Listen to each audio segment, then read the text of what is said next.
Please join me in welcoming Nick Nanos and His Excellency, the Prime Minister of the Hellenic Republic, Kyriakos Mitsotakis.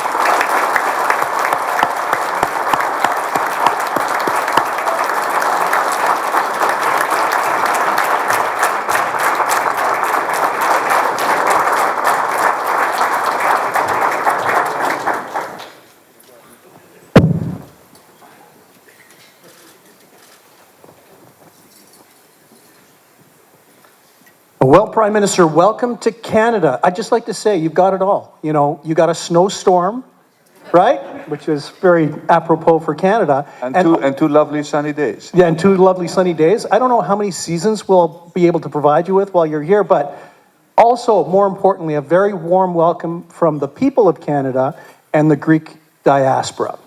So, first of all, it is a major honor for us to be here together to celebrate Greek Independence Day with you. So you honor Canada, and you actually honor, at the same time, the Greek diaspora. But let's dig into it, if it's okay, for a second. So, you know, we heard earlier, and everybody's talking about The Economist and the positive view that The Economist had about Greece. But you know what? In the past, many were worried about Greece and the fiscal and economic situation. You know, we have this good news from The Economist. It's impressive what you've accomplished, so congratulations. But can you give us a little bit of an insider's view? You know, with your victory back in 2019, what you inherited, what was it like in the first 100 days? Maybe just start off with day one and the first 100 days as Prime Minister. Well, first of all, thank you for your kind words, and let me wish us all, a happy Independence Day. It's a real honor and a pleasure for me to be with you here today. I can tell you I was blown away yesterday in Montreal by the dynamism and the energy of the Greek-Canadian community, and I'm sure the same will happen today in Toronto. And as George pointed out, it has been 41 years since a Greek Prime Minister has officially visited Canada. That was a long time, and I'm very, very happy to be here with you today, and happy to be with you here in Toronto to talk a little bit more about Greece's economic progress over the past 5 years. So if I were to turn the clock back to 2019, which is something I force myself to do rather frequently because it is important to take stock of the progress that we have made. When we came into power in 2019, Greece was still considered by many the European family, an economy which at the time was underperforming, still in a state of essential sort of monitoring by the European Union, not an attractive investment destination. And we knew at the time that our first priority was to move Greece up to a high growth trajectory. Of course, then we had to deal with the COVID pandemic, but the fundamental economic policy that we pursued has overall been successful. We reasonably lowered taxes without threatening the fiscal balance of our macroeconomic position. We significantly improved the regulatory environment, providing a stable and predictable business context for businesses to invest. And I think that the story of El Dorado in many ways is indicative of the progress that we had achieved. And I do remember our first discussions with George. Rightly so, the company was very frustrated with its interactions with the previous government, simply because they couldn't really figure out what exactly the government wanted to do with the El Dorado investment. We had very honest and frank discussions, and we found a way to progress with a project that is very important for Greece. We set out the rules. El Dorado delivered and complied. And now we have a leading, Canadian mining company active in Greece, creating hundreds, if not thousands, of jobs in a relatively poor area of the country, engaged in responsible ESG activity and contributing significantly towards the Greek economy and the Greek finances. And this is only part of the story because we have been able to make Greece an attractive investment destination for investments from numerous sectors. Just recently, a few days ago, The Economist published its annual survey related to the business environment, and Greece posted the largest improvement of any other country that has been tracked by the economists. So I think there's a general consistency in the story that we have been telling for the past 5 years. This is something which is recognized by the markets, by the investors, by the rating agencies. But at the end of the day, businesses and investors, vote with their, they vote with their feet. And if they're active and present in Greece, that means that they see significant upside for their investments. I think George is right. The story is out. And now Greece is no longer the sort of eccentric contrarian story. Back in 2020, it took us a lot of effort to convince people to buy into our story. Now it is much easier to do so, but we acknowledge that there is still a lot of work to be done to maintain the current momentum. What I find impressive is that this has happened in 4 years.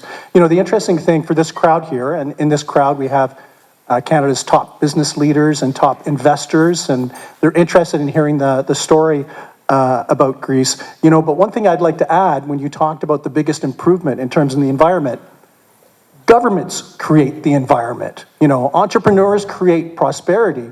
And I think the reality is that what you've been able to do in a short period of time has been quite impressive. But it can't have been that easy. Like the way you're just talking now, Prime Minister, it sounds like it was very easy.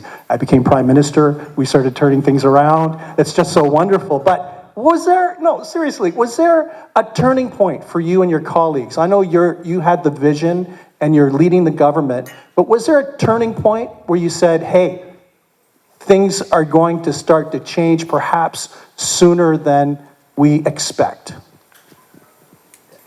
You're right to point out that obviously it was not a walk in the park, and there were lots of bumps down the road.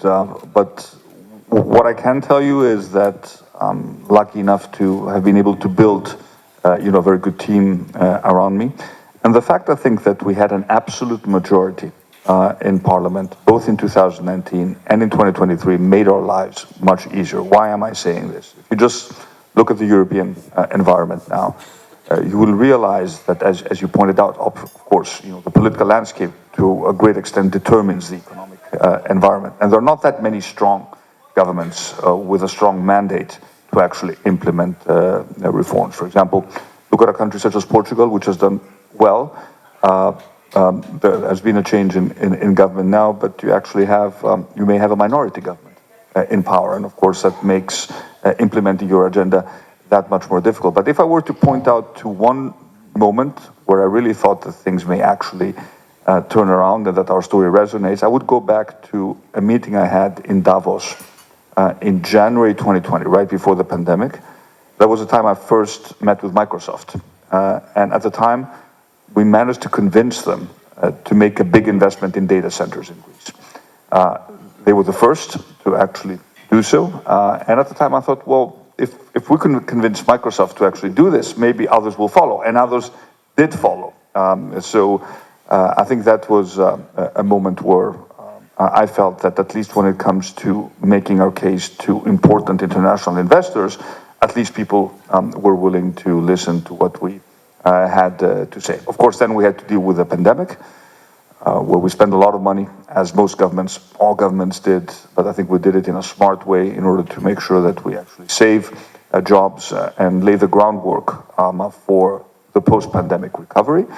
And I think the second moment where I thought we are doing something important was when in July 2020, we actually managed to convince our European partners to set up what we call the Next Generation EU Fund, which is essentially a facility at the level of the European Union that was created to channel funds to member states to help them with their post-pandemic recovery.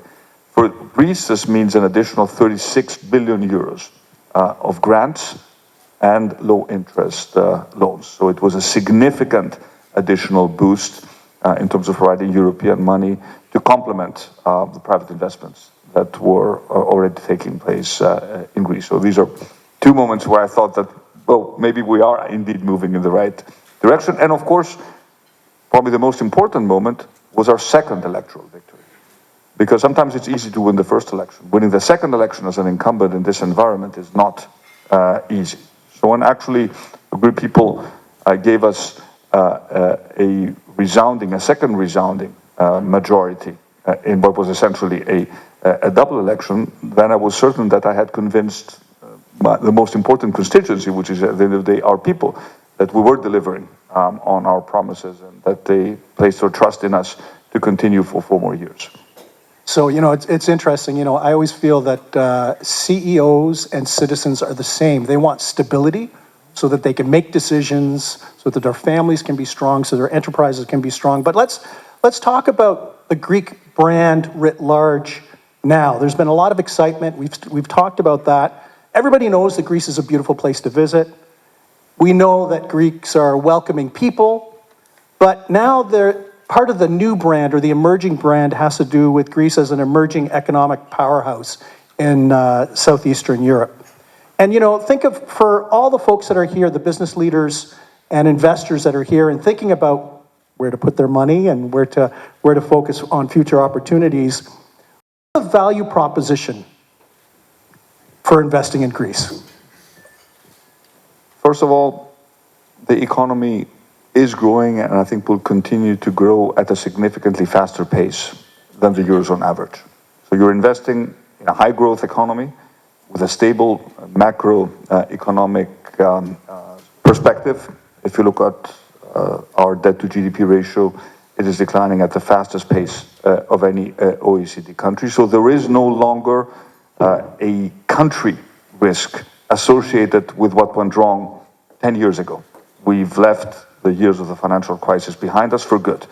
And this, of course, for any investor also means opportunities because asset prices were significantly depressed.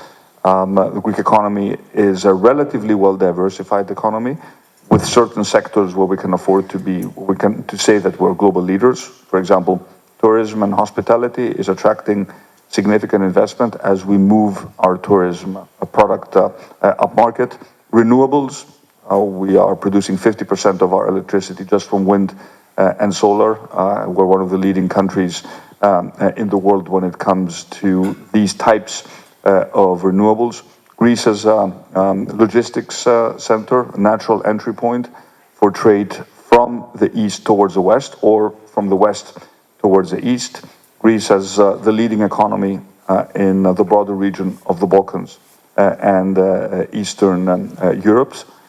Greece as a technology center. This may surprise you, but we have a very vibrant tech industry in Greece with many startups, quite a few unicorns that have been created out of Greece, which leverage what is essentially, in my mind, our hidden asset, which is a talent of our people. A public university system that produces highly trained young Greeks eager to work. The other great advantage of Greece is our fantastic diaspora and the links that we can build with Greeks abroad. 500,000 Greeks left Greece, young Greeks left Greece during the financial crisis, and at a time when talent is scarce, some of these people would be eager to return to Greece, provided they can find good job opportunities. Add to that the fact that there are significant European funds, as I told you, to complement private capital that will be deployed to Greece. And of course, as we discussed previously, a stable government. We have 3 years ahead of us, a full, second term mandate to deliver reforms and a commitment by us to build upon our success, because it is easy when you win a second term to become complacent. And I will make sure that this does not happen, and my team knows that if anything, we need to push the accelerator rather than the brake.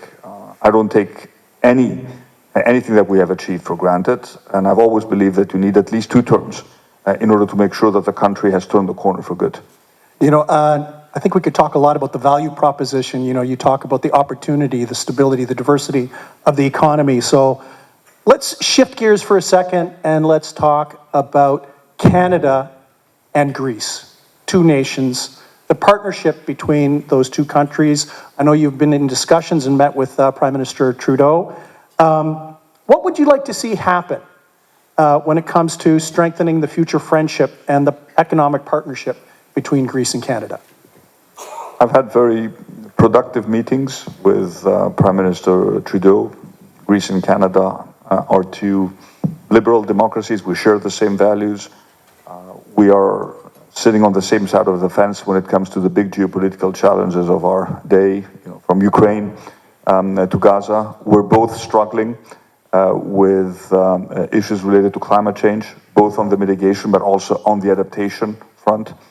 We had an opportunity to sign with, in the presence of Prime Minister Trudeau, a new important contract. We are buying 7 state-of-the-art planes to help us with our firefighting efforts, partly financed by the European Union. And of course, we're also sharing experiences when it comes to managing environmental challenges such as wildfires. But of course, when you look at the economic cooperation, when I look at our level of trade, it's still relatively low. We can do much better. When I look at the foreign direct investment by Canadian companies into Greece, there were some important investments, some that have already materialized. Eldorado Gold is one of them. Fairfax has, and my good friend Prem Watsa has invested actively in Greece and is one of the big champions of the Greek success story, not just in financial services, banks, insurance, but now also in real estate and tech. PSP investing in the Athens airport, which we floated a few weeks ago. It was an incredibly successful transaction. So there is already a backbone of Canadian investment that has been directed towards Greece. Now the challenge is to move beyond these sort of champions of Greek-Canadian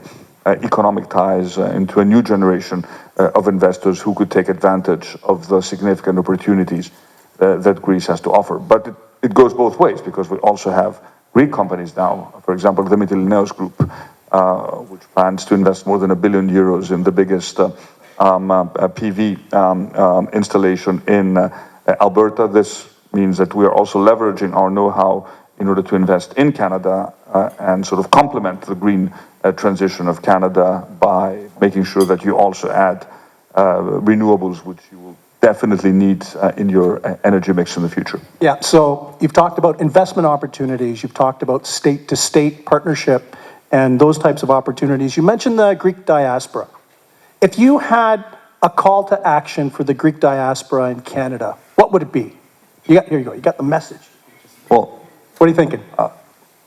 First of all, for the first time in these elections, you will be able to vote through postal voting. So please, this was always, why am I saying this? It was not obvious. And we have two sort of ministers here, Minister Theodorikakos, who was the ex-Minister of Interior, and Minister Kerameos, who is the Minister of Interior, working very hard to make sure that we extend the right to vote to our diaspora. We started in the previous elections by setting up voting stations in our embassies and our consulates, but now we moved a step further. Now you can actually vote by simply, if you have a right to vote in Greece, by simply registering on the site of the Ministry of Interior, and you, for the first time, will be using postal voting in order for you to participate in the European elections. And this is incredibly important for us, because this essentially is a trial run for what will happen in the national elections. So I understand that the European elections may not be the most important elections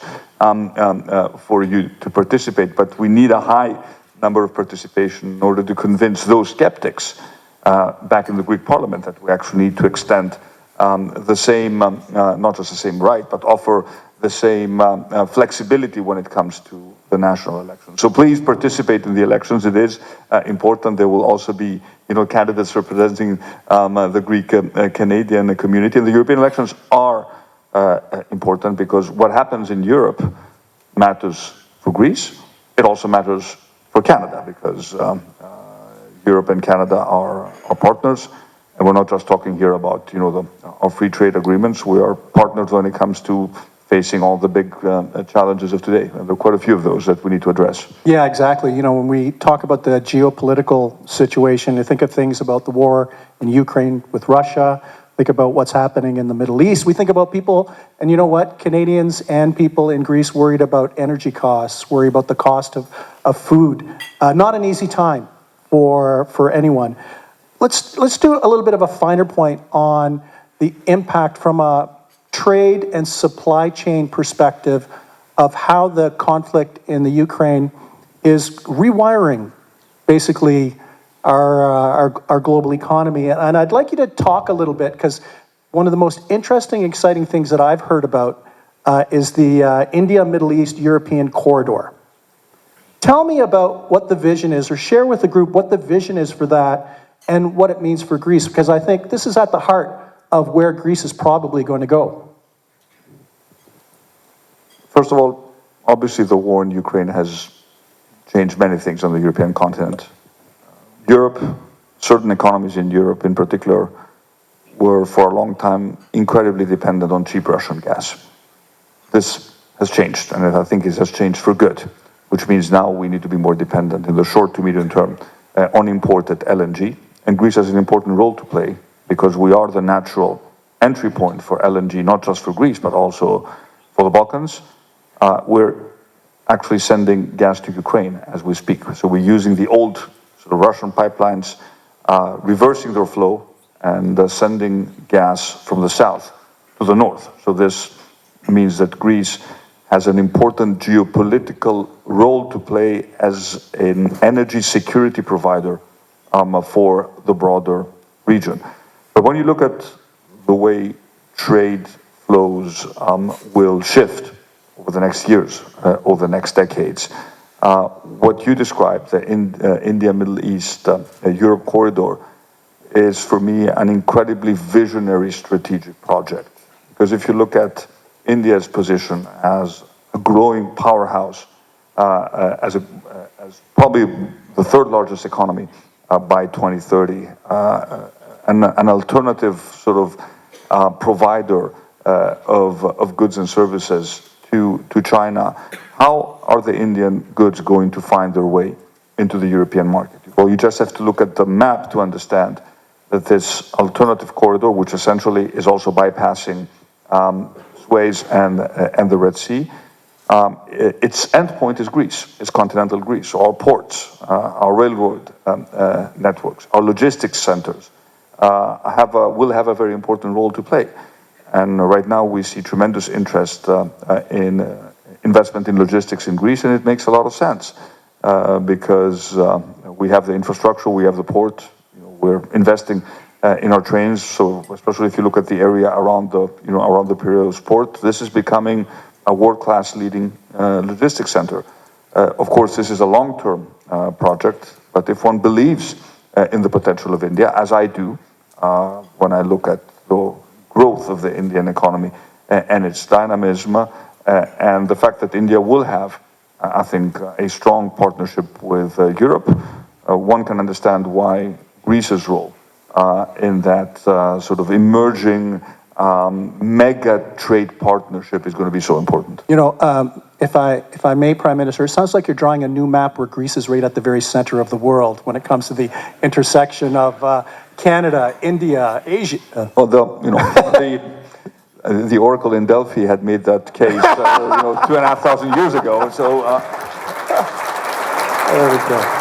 Excellent. You know, you were talking a little bit earlier about the acquisition of planes to fight forest fires, and what's interesting. One thing that is shared between Canada and Greece is fighting forest fires, and Greece and forest fires that we in Canada had to deal with in northern Quebec, and we know that the same thing was happening in Greece. We know that people are worried about climate change, but can you take a moment to talk about the green economy in Greece and climate change? Is it an opportunity? Is it a cost? Is it both? How do you land on that? It's both a threat and an opportunity. But one needs to be aware of the fact that climate-related disasters can be incredibly expensive to manage. For example, we had a big flood in Thessaly, in the central part of Greece, which is our main agricultural region in September, a freak storm. One of those storms that scientists tell us happen once in 1,000 years, but we're never quite sure if that is, statistically relevant in this new environment of a climate crisis. So these extreme events, cost us a lot of money, which means that prevention is incredibly important, and that is why I place as much emphasis on adaptation as I do on mitigation. Europe is a leader when it comes to mitigation in the sense that it has set very clear targets to become carbon neutral by 2050, and we have a very clear path towards reaching carbon neutrality. We know it's going to be difficult, we know it's going to cost a lot of money, but I'm afraid that if we don't think more proactively about adaptation, which means dealing with the climate crisis today or tomorrow, we may actually lose the support of our population in terms of making sure that they are on board when it comes to the medium to long-term transition that we need to make. So anything that has to do related to prevention, we place much more emphasis now on prevention, even when it comes to forest fires, active forest management. These are sort of policy areas where we can learn a lot from Canada. It was never really a priority in Greece. More work and more investment in anti-flood protection. These investments actually make a lot of economic sense, because you look at the damage that you have to sort of deal with in case of an extreme climate event, and it is very expensive.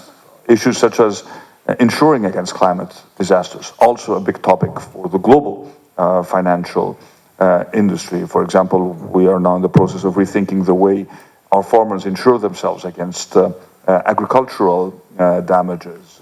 But of course, it can also create some opportunities. And let me shift, for example, to tourism.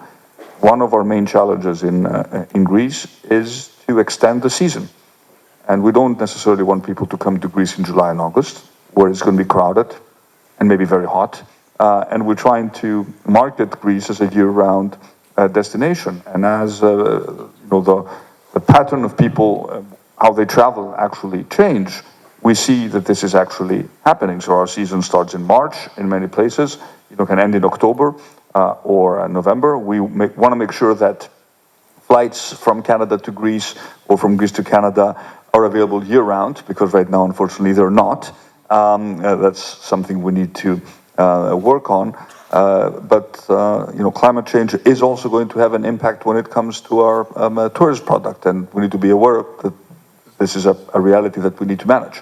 Super. Okay, final question. You brought up the Oracle of Delphi, right? So let's fast forward 20, 30, 40 years from now.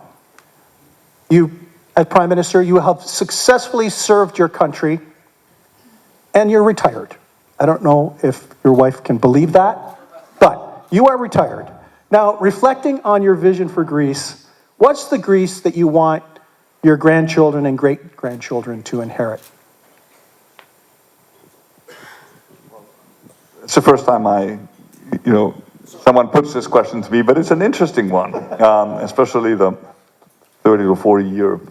I'll be very old by then, so hopefully I'll still be, relatively healthy to enjoy my grandchildren. But I've been very clear in terms of what I want to achieve with the country. I want Greece to be a prosperous European country, not a laggard, but a protagonist. If you look at countries such as Ireland, for example, that entered the European Union in the 70s and were very poor, and now are way ahead of the European average in terms of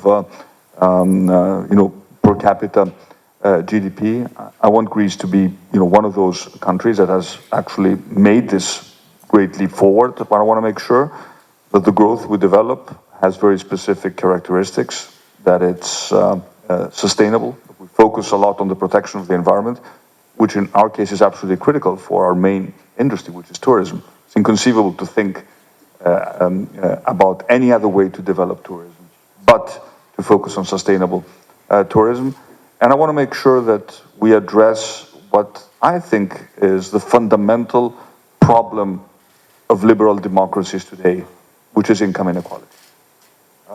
At the root cause of the discontent within liberal democracies lies the great disparity of wealth between those who have a lot of capital, a lot of wealth, and those who are left behind. So in my mind, the growth that we need to create needs to be more equitable. I'm a firm believer in the dynamics of the market. I'm not a socialist, don't get me wrong, But I fundamentally believe that issues of income inequality need to be addressed, and everybody needs to prosper from a growing economy. For example, next week we'll be legislating our fourth increase in the minimum wage. I can't tell you what the increase will be because it's still a secret, but we want to make sure that workers actually really benefit from a growing economy. So my goal would be to have a truly world sort of well-functioning democracy where people get good access to public goods, good education, good healthcare, and in a country that focuses more on the happiness and the well-being of people. Well, thank you, Prime Minister. There you have it, Prime Minister Kyriakos Mitsotakis. Wise words, a compelling vision. You know, I'm sure for all the folks in the room here, they're going to be interested in bigger, better, more exciting news about Greece as a place to invest, as a place to visit, as a place to live, and to take the strength that you've built in your first mandate to even greater strength. So with that, if everyone, let's give a big round of applause to the Prime Minister.